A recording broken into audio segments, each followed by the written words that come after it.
নমস্কার, স্বাগত আপনাদের খবর লাইভ 24-এ।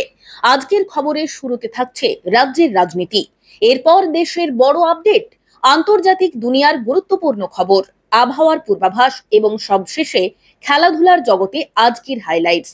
চলুন শুরু করা যাক আজকের প্রধান খবরগুলি।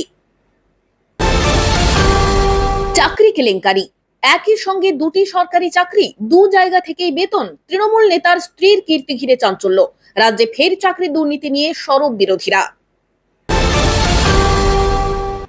৭৯ বছরের বৃদ্ধ এগিয়ে এলেন মুখ্যমন্ত্রী মমতার কাছে, আবেগে ভেসে আশীর্বাদ করলেন প্রকাশ্যে, ভিড় জমল ঘটনাস্থলে। উত্তর দিনাজপুরে উদ্ধার বস্তা ভর্তি নোট, ইডির অভিযানে প্রায় ৯০ লক্ষ টাকা বাজেয়াপ্ত, হাওয়ালা যোগে তদন্ত চলছে। নন্দীগ্রামে আর শুভেন্দু নয়, বিজেপির বড় সিদ্ধান্ত, দল খুঁজছে নতুন প্রার্থী, 2026-এর ভোটের আগে কৌশল বদল।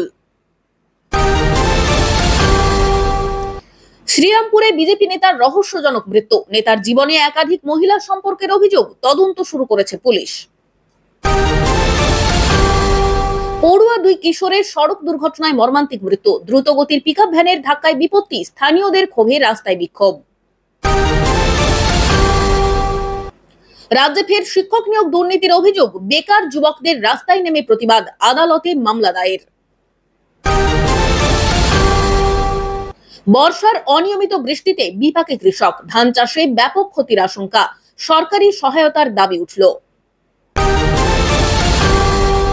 কলকাতায় ফের মেট্রো বিপত্তি, ট্রেন থেমে থাকায় যাত্রীদের ভোগান্তি, প্রযুক্তিগত ত্রুটি খতিয়ে দেখছে কর্তৃপক্ষ। মহারাষ্ট্রে ভারী বৃষ্টিতে বন্যা পরিস্থিতি, একাধিক গ্রাম প্লাবিত, শতাধিক মানুষ ক্ষতিগ্রস্ত, জরুরি ত্রাণে নামল প্রশাসন। ভারত বনাম পাকিস্তান ক্রিকেট ম্যাচে রুদ্ধশ্বাস জয়, শেষ ওভারে বাজিমাত করল ভারতীয় দল, উচ্ছ্বাসে ফেটে পড়ল সমর্থকেরা। রাজ্যে ডেঙ্গির প্রকোপ বাড়ছে, হাসপাতালগুলিতে রোগীর চাপ বাড়ায় উদ্বেগ, স্বাস্থ্য দপ্তর জারি করল সতর্কতা। আশুতোষ কলেজে ছাত্রদের বিক্ষোভ, শিক্ষক নিয়োগে স্বজন পোষণের অভিযোগ, উত্তেজনা ছড়ালো ক্যাম্পাসে। বাংলাদেশে বিরোধী দলের ডাকা হরতালে উত্তেজনা, ঢাকার রাস্তায় ভাঙচুর, অগ্নিসংযোগ, অশান্তি দমনে নেমেছে পুলিশ। কেন্দ্রীয় বাজেটে কৃষকদের জন্য নতুন প্রকল্প, সরাসরি ভর্তুকি বাড়ানোর ঘোষণা, কৃষক সংগঠনের মিশ্র প্রতিক্রিয়া। নদিয়ায় সড়ক দুর্ঘটনায় মৃত্যু দুই শ্রমিকের, ট্রাকের ধাক্কায় ঘটনাস্থলে মৃত্যু, পরিবারে শোকের ছায়া। চাকুলিয়ায় সিপিআইএম নির্মাণ কর্মীদের সম্মেলন, হাজারো কর্মীর উপস্থিতিতে সফল অনুষ্ঠান, একাধিক দাবি দাওয়া পেশ। দিল্লিতে জি-20 বৈঠকে ভারত আমেরিকা বৈঠক, অর্থনীতি ও প্রতিরক্ষা নিয়ে আলোচনা, দুই দেশের বন্ধুত্ব আরো মজবুত। পশ্চিম মেদিনীপুরে বিদ্যুৎস্পৃষ্ট হয়ে মৃত্যু ৩ জনের, চাষের জমিতে কাজ করতে গিয়ে বিপত্তি, প্রশাসনের গাফিলতির অভিযোগ। ত্রিপুরায় বিরোধী জোট গঠনের উদ্যোগ, 2026 বিধানসভা ভোটকে সামনে রেখে প্রস্তুতি, রাজনীতিতে নতুন সমীকরণ। অভিযানে উদ্ধার হলো প্রচুর অস্ত্রশস্ত্র, সন্ত্রাস যোগে তদন্তে নেমেছে এনআইএ, রাজ্যে চাঞ্চল্য ছড়ালো। কলকাতায় গৃহবধূর রহস্যজনক মৃত্যু, স্বামী শ্বশুর বাড়ির বিরুদ্ধে মামলা, তদন্তে নেমেছে পুলিশ। কৃষকদের ঋণ মকুবের দাবি জোরালো, রাজ্যের বিভিন্ন জেলায় বিক্ষোভ, সরকারের ভূমিকা নিয়ে প্রশ্ন। চট্টগ্রামে ফের কারখানা বিস্ফোরণ, বহু শ্রমিক আহত, কয়েকজনের অবস্থা আশঙ্কাজনক, দমকলের তৎপরতায় আগুন নিয়ন্ত্রণে। বীরভূমে তৃণমূল কর্মী খুন, অভিযোগ বিজেপির বিরুদ্ধে, এলাকায় উত্তেজনা ছড়ালো। রাজ্যের শিক্ষক আন্দোলন তীব্র আকার নিচ্ছে, টানা অনশনে অসুস্থ আন্দোলনকারীরা, সরকারি দপ্তরের সামনে বিক্ষোভ। দক্ষিণ দিনাজপুরে বন্যায় ঘর ছাড়া শতাধিক মানুষ, নদীর বাঁধ ভেঙে প্লাবিত একাধিক গ্রাম, ত্রাণ শিবিরে আশ্রয় নিল গ্রামবাসী।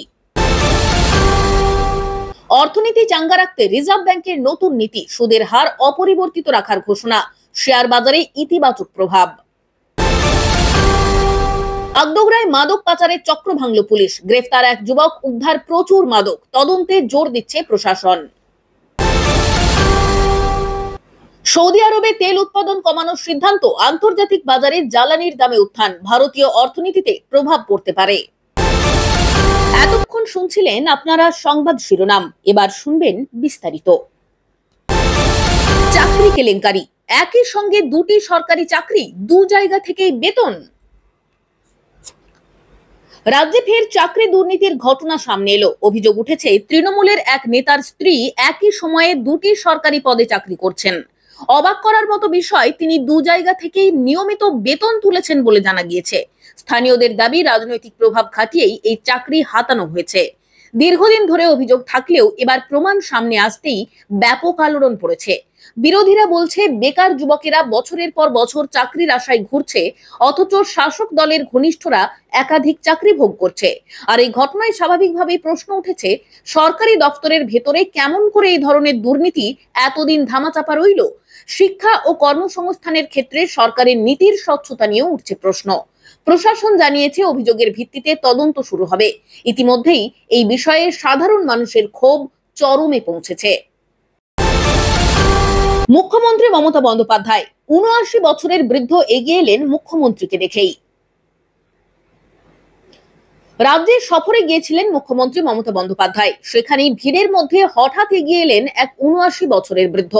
মুখ্যমন্ত্রীকে সামনে পেয়ে তিনি আবেগে ভেসে গেলেন। সকলের চোখের সামনেই কেঁদে ফেললেন ওই বৃদ্ধ। তিনি জানান, ছোটবেলা থেকেই মমতার রাজনীতি তাকে অনুপ্রাণিত করেছে। মুখ্যমন্ত্রীকে কাছে পেয়ে তিনি করজোড়ে আশীর্বাদ করেন। মুহূর্তের মধ্যেই ভিড় জমে যায় ঘটনাস্থলে। মমতাও থেমে বৃদ্ধের সঙ্গে কথা বলেন। এই দৃশ্য প্রত্যক্ষ করে অনেকেই আবেগাপ্লুত হয়ে পড়েন। স্থানীয়রা জানান, মুখ্যমন্ত্রী মানুষের কাছে গিয়ে কথা বলার মধ্যেই আলাদা।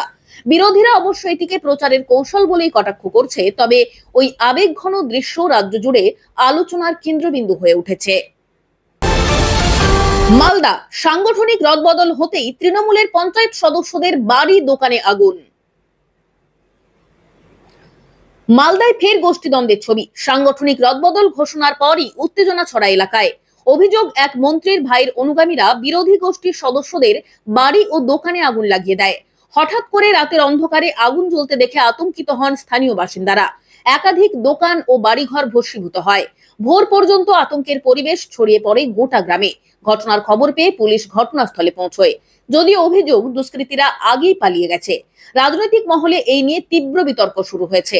শাসক দলের গোষ্ঠীদ্বন্দ্বে সাধারণ মানুষ বারবার ক্ষতিগ্রস্ত হচ্ছে বলে অভিযোগ। বিরোধীদের দাবি, তৃণমূলের ভেতরের দ্বন্দ্বই এই ঘটনার মূল কারণ। সংবিধানই দেশের রক্ষা কবচ, সুপ্রিম কোর্টের বড় মন্তব্য। সুপ্রিম কোর্ট জানিয়েছে, সংবিধানই দেশের সবচেয়ে বড় রক্ষা কবচ। আদালতের পর্যবেক্ষণ, প্রতিবেশী নেপালের পরিস্থিতি দেখলেই বোঝা যায় সংবিধানের গুরুত্ব কতটা। শীর্ষ আদালত জানিয়েছে, গণতন্ত্র টিকিয়ে রাখতে সংবিধানকে অক্ষরে অক্ষরে মানা প্রয়োজন। বিচারপতিরা স্পষ্ট করেছেন, জনগণের অধিকার রক্ষার একমাত্র ভরসা এই সংবিধান। রাজনৈতিক অস্থিরতা বা চাপের মুখে সংবিধানের কাঠামো দুর্বল হয়ে গেলে দেশ ভয়াবহ পরিস্থিতির সম্মুখীন হতে পারে। তাই জনগণের উচিত সংবিধানকে রক্ষা করা। আদালতের এই মন্তব্যে রাজনৈতিক মহল জুড়ে আলোড়ন পড়েছে। বিরোধীরা বলছে, সরকার বারবার সংবিধান লঙ্ঘন করছে, আর শাসক শিবির পাল্টা বলছে, আদালতের নির্দেশকে তারা গুরুত্ব সহকারেই নিচ্ছে। নির্বাচনের আগে তৃণমূলের নতুন কমিটি নিয়ে বিদ্রোহ, মালদায় গোষ্ঠীদ্বন্দ্ব। মালদা জেলায় তৃণমূলের নতুন কমিটি ঘোষণার পরই অশান্তি শুরু হয়েছে। একাধিক গোষ্ঠী এর বিরোধিতা করে পথে নেমেছে। অভিযোগ, দল যোগ্য মানুষদের উপেক্ষা করে পছন্দ মতো নেতাদের দায়িত্ব দিয়েছে। ফলতই ক্ষোভ উগরে দিয়েছেন তৃণমূল কর্মীরা। অনেক জায়গায় পোস্টার ছিঁড়ে ফেলার অভিযোগ উঠেছে। পঞ্চায়েত স্তরেও প্রভাব ফেলতে শুরু করেছে এই বিদ্রোহ। রাজনৈতিক বিশ্লেষকরা বলছেন, 2026-এর বিধানসভা ভোটের আগে এই গোষ্ঠীদ্বন্দ্ব তৃণমূলের পক্ষে বড় সমস্যা তৈরি করতে পারে। আর বিরোধীরা বলছে, দলের ভেতরে অশান্তি থাকলে সাধারণ মানুষের জন্য কাজ কোথা থেকে হবে।